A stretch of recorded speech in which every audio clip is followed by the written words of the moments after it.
Hello बच्चों, कैसे हो आप सब। तो मेरे भाई आज हम करेंगे क्लास 10th का बहुत ही important topic, difference between neural control and coordination versus chemical control and coordination. मेरे भाई इसमें से भी एक क्वेश्चन तुम्हारे एग्जाम में जरूर आएगा, या तो डिफरेंस डायरेक्ट पूछ लिया जाएगा या तो कुछ कंसेप्चुअलिटी बनेगी इसके अंदर। तो ये टॉपिक मैं आपको इसलिए करा रहा हूँ कि आप इसको भी सिर्फ 3 से 4 मिनट के अंदर करके आप इस टॉपिक को बड़े अच्छे से कर सकते हो। तो चलते हैं शुरू, आपका टाइम वेस्ट नहीं करते। और मेरे भाई अगर आप इन हर सीरीज को देखोगे तो मेरे भाई आपके 3-3, 4-4 मिनट सीरीज में आपके बहुत अच्छे नंबर बनने वाले मेरे भाई। तो चलो करते हैं शुरू। एक बार मैं आपको बता देता हूं। तो पहली बात, हमारी बॉडी के अंदर 2 टाइप का कंट्रोल करती है हमें बॉडी, ठीक है। 2 तरीके से हमारी बॉडी हमें कंट्रोल करती है।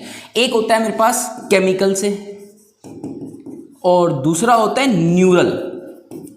याद रखना, एक होता है केमिकल से, दूसरा होगा न्यूरल, ठीक है। एक तो आपके केमिकल से रिलीज होगा और दूसरा होगा न्यूरल कंट्रोल एंड कोऑर्डिनेशन होगा। तो आज दोनों के बीच में डिफरेंस पढ़ते हैं। इनके बीच में डिफरेंस क्या होता है? देखो, डायरेक्ट डिफरेंस आई एन आई वो गारंटी नहीं है, बट इसमें से कंसेप्चुअल क्वेश्चन बनने की बहुत ज्यादा गारंटी है। तो भैया चलो एक बार इनके बीच में डिफरेंस कर लेते हैं, तो आपको इसके बीच में फर्क समझ में आ जाएगा। पहले मैं लिखता हूं यहां पर केमिकल और दूसरा हम लिखेंगे न्यूरल, ठीक है। तो भैया हाँ जी, केमिकल कंट्रोल कौन करता है हमारे पास? Endocrine gland. कौन कंट्रोल करता है मेरे भाई? हमारे पास एंडोक्राइन ग्लैंड से हमारे पास ये केमिकल कंट्रोल एंड कोऑर्डिनेशन हमारे पास कंट्रोल होता है। और यही एंडोक्राइन ग्लैंड केमिकल को रिलीज करते हैं, हार्मोनल्स को रिलीज करते हैं, जिसकी वजह से चलता है। और इसके अंदर क्या होती है हमारे पास? नर्व सेल्स होती है हमारे पास। क्या होती है इसमें? हमारे पास नर्व सेल्स होती हैं, जिसकी वजह से ये काम आगे चलता है मेरे भाई। अब बात समझो, इसके अंदर क्या कहना चाहता हूं मैं। अगर आप देखते हो मेरा दिल टूटा, मेरा दिल टूटा, तो भैया जब वो दिल टूटेगा तो क्या होगा हमारे पास? हमारी बॉडी में जनरली केमिकल सिग्नल्स हमारी बॉडी में ज़्यादा रिलीज होते हैं। और ये एक हमारे पास प्यूबर्टी एज में क्यों होता है? क्योंकि उस टाइम हमारी बॉडी के अंदर मैक्सिमम अमाउंट में हार्मोन रिलीज हो रहे होते हैं।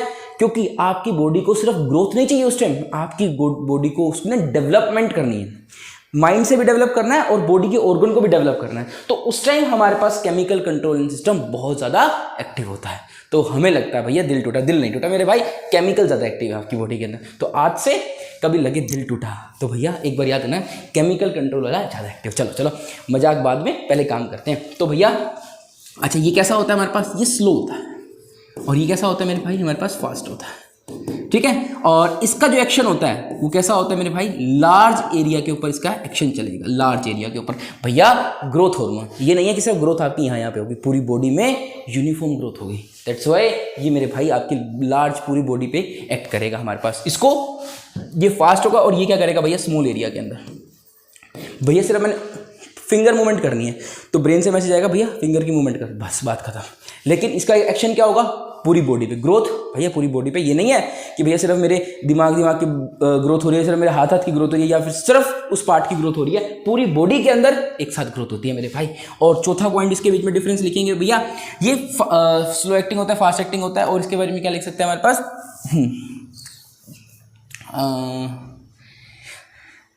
फोर्थ पॉइंट हम क्या लिखेंगे इसके अंदर? इसकी एग्जाम्पल लिख लेते हैं बेटा, एग्जाम्पल भी इसके लिए बहुत इंपॉर्टेंट हो जाएंगे। जैसे हमारे पास हो गया हमारे पास इंसुलिन। अब इंसुलिन की अगर बात करें तो पूरी बॉडी के अंदर आपके उसने काम करना है, ठीक है। और मेरे भाई इसको क्या करना है मेरे भाई मेरे को? जैसे हमारे पास हो गया movement of hand, movement of hand. और जो मूवमेंट ऑफ हैंड होती है ये नर्वस टिश्यू से आपकी कंट्रोल होती है। तो इसको हम क्या कर सकते हैं मेरे भाई? रोक भी सकते हैं बीच में, इसको कभी भी हम इंटरप्ट नहीं कर सकते। सिर्फ ये एक छोटा सा डिफरेंस है इनके बीच में। और यही आपका बहुत सारे कंसेप्चुअल क्वेश्चन जो हमारे MCQs में आ सकते हैं, जो हमारे जनरली बेसिकली केस स्टडीज में आ सकते हैं, वो इससे सॉल्व होते हैं। थैंक यू मेरे भाई।